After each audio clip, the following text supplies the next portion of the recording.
Alright, so we're out by my parents this weekend, and we're going to do our final camping trip here with the camper. So I'll show you how we got that set up. They're talking a low of 31 tonight, so we got it. Luckily we're here where we're plugged in tonight. We're going to be utilizing probably all of the heating options. We started this pretty early this morning already, and I brought a pretty decent amount of firewood down. So everything that's laying here yet and what's in this wheelbarrow, but that's been burning since 11 this morning, and it's a little after 6 o'clock, so it's pretty warm. This is where we got it set up. We got it just off the blacktop here. It was the easiest place to put it. Everything else is kind of tapered away here, so this is the flattest spot. And like I said, this is just the last camping trip of the year here, so I'll quick take you inside and show you what we got. Alright, so inside the pop-up here, so the mattresses are heated. So there's a plug that's at the end of the mattress there, and then it comes down to this controller, and when you're hooked up to shore power you can plug it in, so it's just plugged into one of the outlets, and 6 is the highest setting.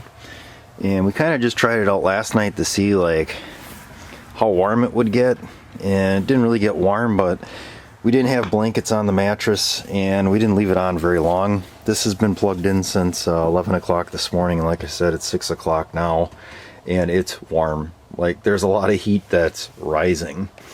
So, and both mattresses have the heating element or whatever, so that should work out well for tonight. And then over here is the furnace, and we were running that before and we had it 70 in here, no problem.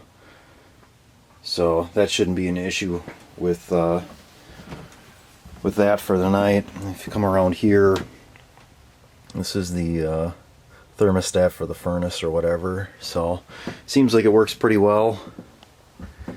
My son wanted to bring a TV along. We get a set of rabbit ears set up outside.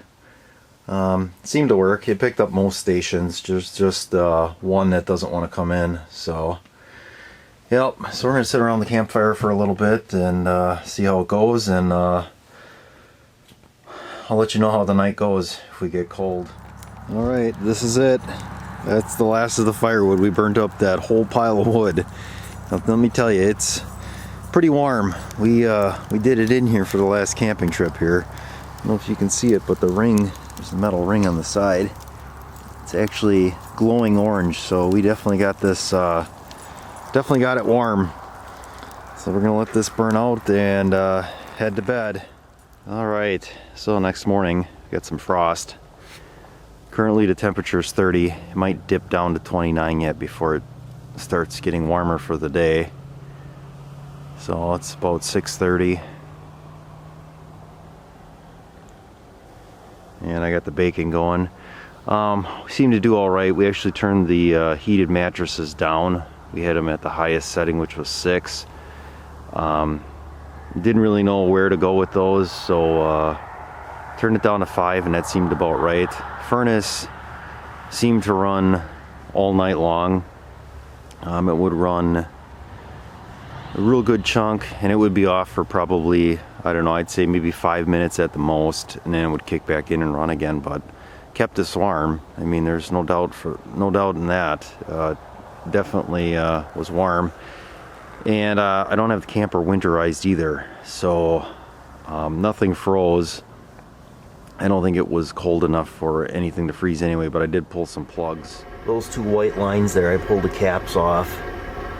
That's got something to do with when you winterize it, and I was like, oh, I should have pulled those off last night. Well, then I just left them, so I pulled them this morning, and there's a decent amount of water in the lines. I got one of the compartment doors open underneath the sink, so I don't think we'd have any issue with freezing anyway.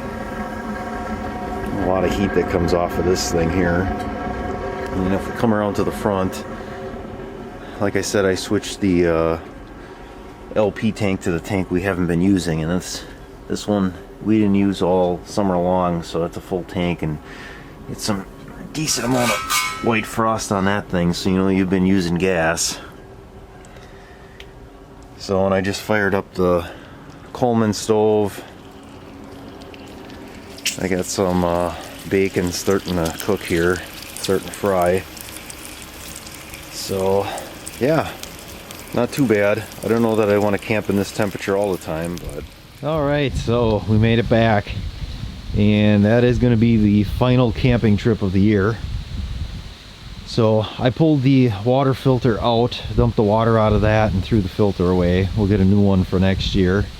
And like I said, I pulled those 2 drain plugs out, so I'm not going to dump any antifreeze in it to winterize it because it'll be in a heated shed. Usually the shed is, well, it's at least 40, but I think last year I had it set, it was almost 60 most of the time. So, and then for the battery, I'm gonna take the camper leads off, and I'll just put my battery tender on the 2 batteries. There's no reason to have the camper hooked up because, like I said, there's still stuff in the camper that's on. So we'll just take the camper leads off and then put the battery tender on, and then that should be it, and then we'll pull it out in the spring. So alright, that's gonna be it for now.